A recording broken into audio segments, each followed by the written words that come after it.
ही जेको ज़ुल्म थियो आहे हर इंसान सां जंहिंसां बि ज़ुल्म थिए उनखे कानूनी तौर ते इहो हक़ु आहे त हू महसूसु करे जंहिंजे बि ख़िलाफ़ FIR दाख़िल कराए इहो हुन हक़ु आहे इहो आइन बि हुनखे हक़ु ॾिए थो इंसान खे आइन बि हक़ु ॾिए थो त हू जेकॾहिं पंहिंजे मथां को ज़ुल्म थींदे ॾिसे त हू कंहिंजे बि ख़िलाफ़ FIR दाख़िल कराए सघे थो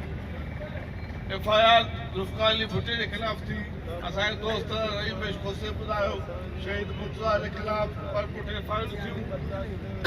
असांजे सिंध जे नौजवाननि GSM जे कारकुन जे ख़िलाफ़ FIR थींदियूं आहिनि FIR दाख़िल करणु हुकूमत जी पहिरीं तरजीह आहे करणु घुरिजे FIR मालिक जेके सम्झनि था त हिन FIR में मुलज़ आहे ॾोह में मुलज़ आहे उनजे ख़िलाफ़ FIR दाख़िल कराए सघे थो असुल ॾोह इहो आहे असां पंहिंजे दोस्त ऐं दुश्मन खे सुञातो ई कोन्हे पीपल्स पार्टी जेका हुकुमरान जमायत आहे उहा कंहिं बि सूरत में सिंध दोस्त अवाम दोस्त आहे ई कान कॾहिं कहिड़े दौर में अवाम दोस्त रही आहे पीपल्स पार्टी सताई जेको आहे आम माण्हुनि जी दुश्मन रही आहे हीउ पहिरियों दफ़ो कोन्हे इहो अॻु में ई 72-73 में बि जेको आहे हिते होर जेको आहे 6 होर जेको आहे त हुकुमरान माराया पाण माराया सभिनी खे ख़बर आहे इन ॻाल्हि जी इन करे संगठवासियो हक़ीक़त इहा आहे त हीउ सॼो ॾोह जेको आहे पीपल्स पार्टी सिंध हुकूमत जो आहे ॿिए कंहिं शख़्स जो ॾोह कोन्हे हीउ जेके अचनि था चवनि था त बाबा असां हुकुमरान जा इतादी या हुकुमरान जी जमायत हुअण जे बावजूदि बेवसायो त इस्तीफ़ा ॾियो ॼण न ॼण तव्हांखे संगठवासियुनि खे ख़ासि तौर ते यकजहती कमेटी खे वधीक शाबस आहे जस आहे ख़ासि तौर ते मालिकनि खे वधीक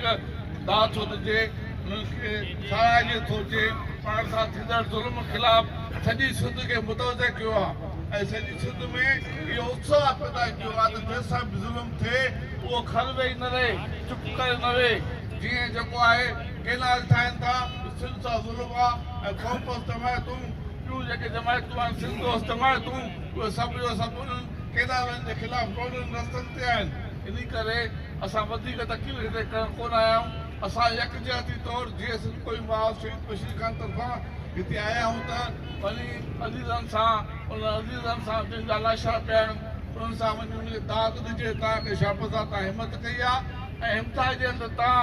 ओसि ताईं जेको आहे चुप करे घर में लातालुक थी वियो जेसि ताईं हिननि तालिमनि खे कैफ़े इमदाद ॾिसो पहुचाइजे ऐं आउं ख़ासि तौर ते यकजहती कमेटी जेका बि आहे उन सभिनी खे जस थो ॾियां बग़ैर कंहिं जेको आहे ज़ाती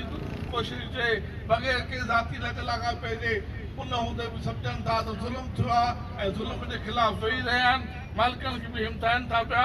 असुल को ॾोह पीपल्स पार्टी हुकूमत जो आहे ऐं उन जा ॾोह जा जेके पोयां आहियूं सपोर्टर आहियूं उहे असां सिंधी माण्हू आहियूं छो त उन्हनि खे वोट ॾियूं था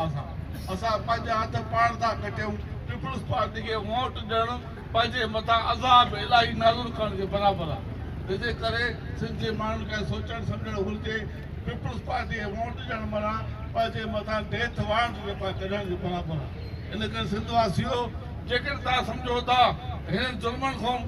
निजात हासिलु कयूं त पीपल्स पार्टी बि निजात हासिलु कयो त घणो कुझु जेको हल थी सघे थो पियो असां वरी बि शहीदनि जे अज़ीज़नि सां वारसनि सां यकजहती कमेटी सां संगठवासियुनि सां गॾु आहियूं असां हिन वाक़े जो ज़िम्मेवार FIR दाख़िल न करण जो ज़िम्मेवार मुकमिल तौर ते पीपल्स पार्टी हुकूमत खे सम्झूं था पिया पीपल्स पार्टी हुकूमत मुकमिल तौर ते नाल हुकूमत आहे अहिड़े क़िस्म जा वाक़िया थियनि ऐं हिकिड़ी नंढड़ी ॻाल्हि FIR दाख़िल न थिए इन खां वधीक ॿी बेहसी कहिड़ी आहे असीं सम्झूं था पिया त पीपल्स पार्टी हुकूमत जी तमामु वॾी बेहसी आहे ऐं हर सूरत में हर हाल में जीअं कोई माल मुतालबो थी करे त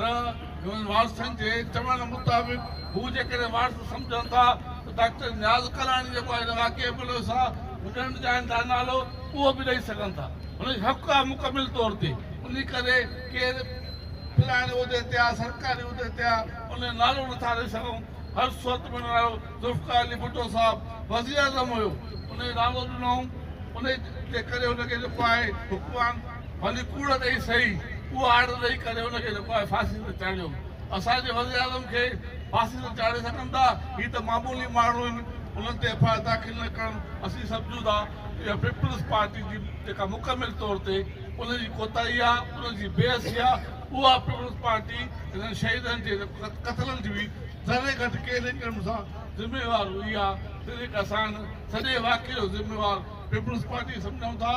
मालिकनि सां, अदीदनि सां, यकजहती सां, एबिलिटी सां मुकमिल तौर ते जीअं कोई महाज शहीद बशीर ख़ान कंदो आहे।